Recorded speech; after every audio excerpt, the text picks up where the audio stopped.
Hi, Noelle. Thanks for helping my project. Could you say a little bit about yourself? Sure. Noelle Murphy. I currently live in Minnesota, USA. I have two children, two boys, 14 and almost 13 years old. And I also work for a software tape company.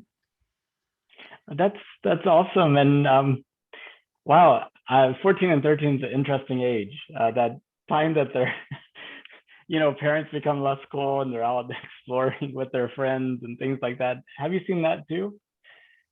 Yeah, I mean, they keep me super busy. They're outside a lot, playing sports, interested in going into the woods and exploring. They like camping, hiking. They definitely keep me busy, and they're constantly eating, so they're always hungry. Um, did you know that NASA is planning to send astronauts to the moon again for the first time since 1972? I didn't. That's super interesting and exciting. Do you think your boys know? No, I don't think so. No. Um, and you say it's super cool and exciting. What excites you about it? Yeah, just, the first time around, I think it was such an incredible thing that happened, just reading back about it, watching some of the videos that were available. And, it's been quite some time. So I feel like we're long overdue, but it's exciting to see what we can do this time around, where we land, what we see, what we can learn. So there's the unknowns that could happen, I think, are just really exciting. Yeah, I think a lot of people are wondering what the benefits are, but the benefits, it's like sending a ship sailing around the world and running into North America. It's like, Yeah, you just don't know sometimes. You got to get out there and explore. absolutely. Yeah, there's just so much. So we think we know a lot, but there's probably so much that we just have no idea. It's that thing like you don't know what you don't know until you know it, right? Yeah, I mean, like electromagnetism. Could you imagine we could have gone a long time without ever figuring out radio waves and how to Yeah, send signals? Yeah, I mean, like that was pretty much only discovered 150 years ago. it's great. And it's like, I mean, we had literally gone thousands of years without knowing that. And then suddenly we discover it. Um, well, not everybody's excited about us going to the moon. Some people say, we have problems here on Earth, global climate change, poverty, all these other issues. Why are we spending so much money to go to the moon? And I was just wondering how you think about that kind of discussion. Yeah, that's interesting. I think no matter where we're at in life and in the history of humans, there's going to be issues and struggles and things that are complicated and things that are terrible. There's also many good things, right? Exciting things. But no matter what, I think we always have to continue to move forward and see what else is there. What else can we explore? What else can we see? If we are constantly trying to fix everything that needed to be fixed, we would just wouldn't progress. We would, be stuck in the same situation, the same spot, and there wouldn't be advancements. And hopefully those advancements help everybody. Mm-hmm. Absolutely. I know the electric light bulb, it's such a great benefit, I mean, to actually be able to go in the room, flip a switch and actually see, it's amazing. Absolutely. Yeah. I mean, what would we take those things for granted? What would we do without them? And if someone, if we weren't all busy uh, researching and creating and inventing things, we would just be doing the same thing every day with the same things that we have, and we wouldn't have new opportunities to do new things. We'd be stuck. I wonder whenever the light bulb came out, people were like, oh, it's useless. You have to have electricity. Who has electricity? And, candles already do that. And, I just wonder if they had those types of discussions like you hear today about certain technologies. Yeah. I mean, I'm sure because like when you look at, you know, just different styles and types of cars and the advancements that we've made with electric cars and things like that. I remember as a kid, we're like, oh, people would talk about the possibility and we'd be like, that's never going to work. Like, oh, that's a pipe dream. That's just an idea someone has, right? And now it's a reality. And back then, I think many people thought that would never be a thing. And do you by chance familiar with like SpaceX? No. Well, SpaceX in South Texas is building this completely reusable rocket that they think they could, just relaunch the same rocket multiple times a day, just fill it up with fuel and it'd be ready to go. And they're talking about being able to have it so you go from like Minneapolis to New Zealand in 30 minutes. Stop. That's insane. I That's so know. cool. So you could I mean, literally go from winter to summer just like that. oh, that would be amazing. I need that right now with the cold weather and the snow that's falling. So shoot me off anywhere. As long as it's warm. Yeah, I came to Minneapolis my first time in I think January, and Oh, it was cold, yeah. cold. January and February are like the coldest months that we have here. Yeah, it's awful. Do you think humanity will advance beyond the Earth, or do you think we'll always be like Earth centric and only take like these little side trips?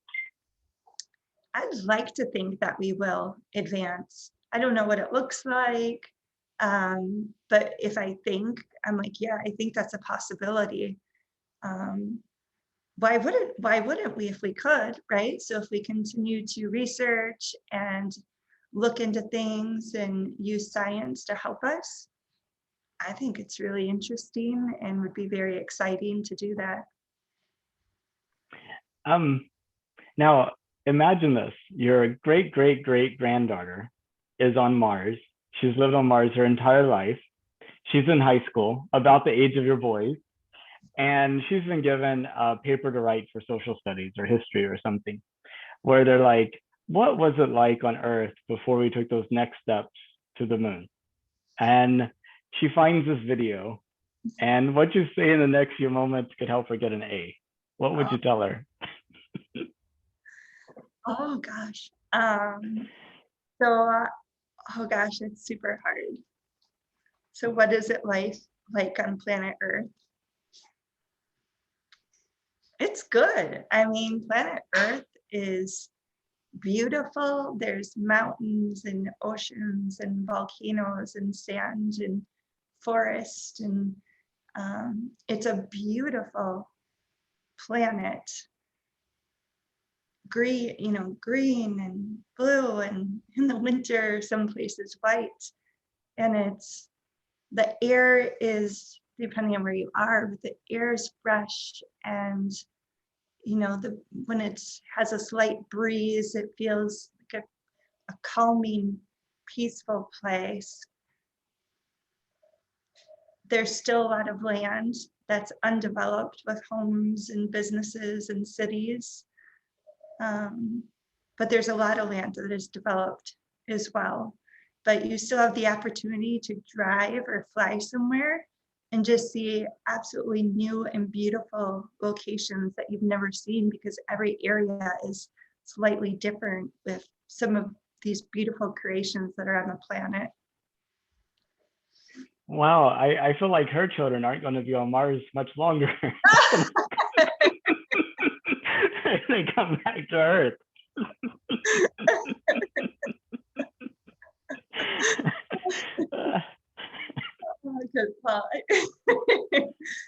I do. I think planet Earth is beautiful and there's so many places and things to see and do and experience and sights and smells and sounds. We kind of grew up in one spot and if we're lucky, we get to travel some, but even with traveling some, there's a whole place out there that we've never seen or experienced that I would love to. So I think we take the Earth for granted, and there's people that have been in like artificial habitats their entire life. Every time they go out, they have to wear a suit, and they're constantly at risk of dying from not having air, and food's always a challenge.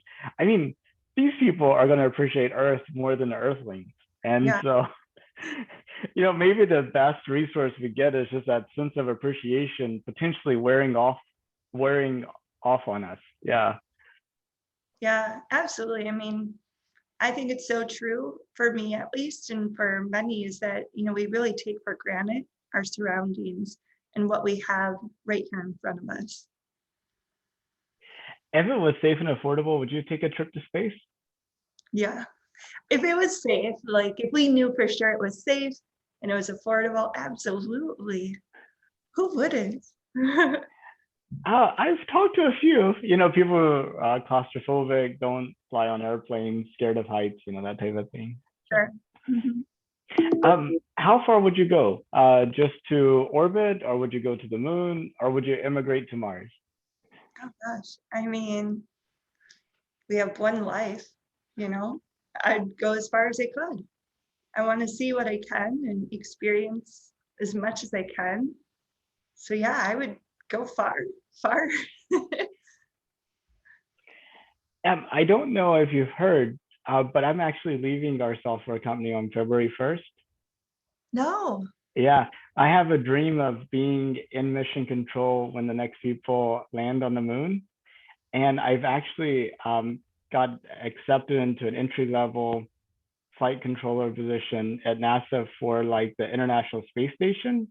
So I actually am going to go start training for that next month. That's incredible. Are you kidding me? No, it's like really awesome.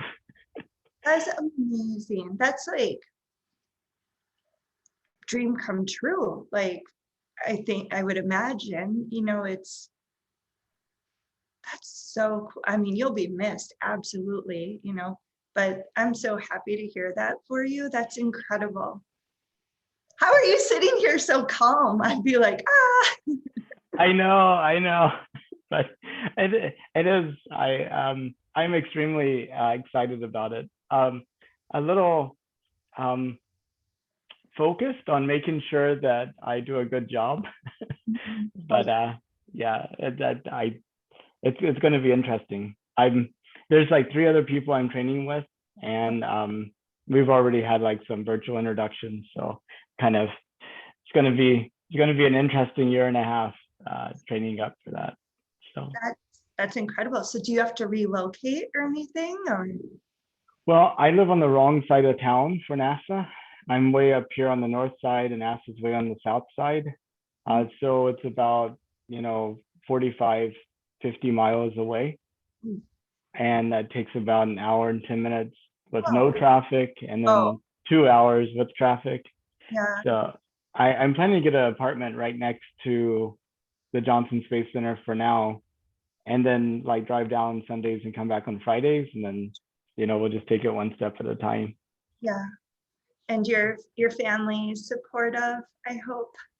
Yes, they're extremely supportive and happy now. Of course, it's one thing being supportive on this side of the decision. Yeah, The key part will be 6 months, a year after this. that is true. Yeah. Oh, that is amazing. Oh my gosh. I feel super cool that I know someone who's going to work for NASA. And if you ever come down to Houston, I'd love to give you a tour. Oh, that would be so cool. Oh gosh, yeah, that would be fun. Wow, good for you. Good. I'm so happy for you. That is so great. Yeah, it's like if you don't do it now, when would you do it? Right, right. We live one life. We got to do this stuff when we have the opportunity. Absolutely. Yeah. Absolutely. Well, I know we talked about a whole bunch of things. Was there anything that you wanted to talk about, or any questions you had for me, or anything like that? I don't think so. I know I should have questions. Honestly, the week has really burnt me out. I don't, but yeah, so tell me more about your project, this project that you're working on. Like, what is the end vision or the end goal? I don't have one, but I could tell you kind of like some initial motivation for it. Yeah, that would be So great. December 2019, we have a NASA administrator who's really focused on getting us back to the moon. We have an associate administrator that's responsible for making it happen, who has like a lapel pin counting down the days to the end of 2024. And he's going around NASA and highlighting a NASA person that's, helping get us there. And so I was thinking, hey, I should do this with like people at coffee shops and at the mall and stuff like that. And anyway, and I was like, it'd get me out of the house because I was working from home, which doesn't sound like anything now after 2 years of COVID. But at that point, working from home was not Yeah, universal. right, right. Yeah. But the really funny thing is in March, the project that was supposed to get me out of the house became impractical because of the COVID lockdowns. You can't just go up to people at coffee shops. No, I mean, in normal times it's difficult, but in pandemic times it's scary. yeah, yeah. You got the people with like the 6 foot poles that they're wearing, and like the people don't know what's going on. Yeah, so that makes sense. Okay. So I haven't missed a day yet, and so now the momentum of the project is going to carry me through to the end of 2024. So Oh, that's so cool. I love it. It's really cool. yeah, and I if you know anybody that'd be willing to have a discussion with me about it, I got over 1,000 more days to go. really, Yeah, I'm sure I can find people. Absolutely. Can introduce them to you. that would be fantastic. I'll send you a link to my calendar if you want to pass it around. They could sign up. Oh yeah, that would be cool. Well, I really appreciate it, Noelle, and I hope you have a good evening. And thank you so much for participating in my project. And I really appreciate your enthusiasm for um, my career change. And Yes, I, absolutely. I hope it stays exciting for everybody. Yeah, I'm excited for you. I'll definitely be following along with you, supporting from a distance and cheering you on. So yeah. That's that's wonderful. Well, you have a good evening, and if there's ever anything I could do for you, please reach out. Okay. Thank you. You as well. Okay. Bye bye.